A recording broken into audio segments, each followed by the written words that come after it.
cântă. Dar Iisus când s-a născut, tare mult o suferit.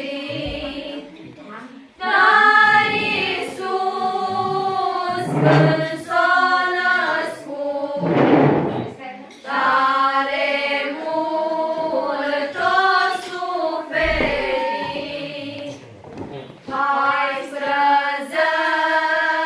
14.000 de cruci au fost omorâți atunci, dar acum sunt niște mii de bărbați și de copii.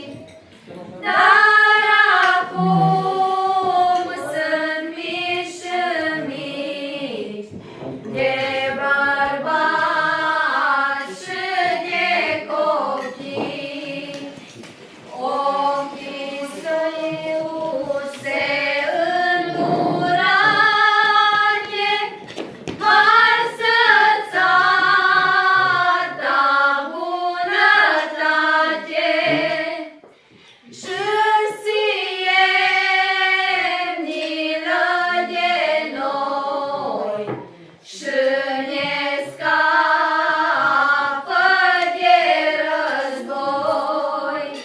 Și ție milă de noi și ne scapă de război.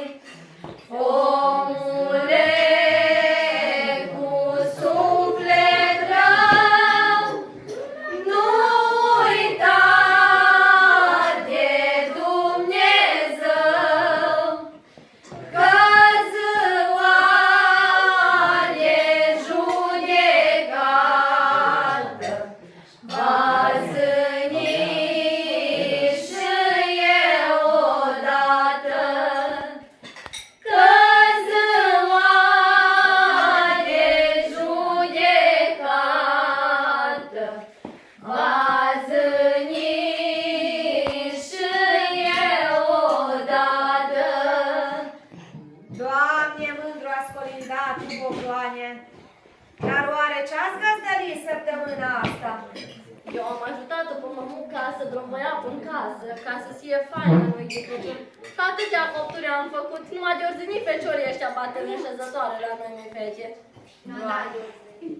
Doamne, harnică ești tu, popoană, sigur te mărita la mare. Toți feciorii din sat îmi plac pe tine.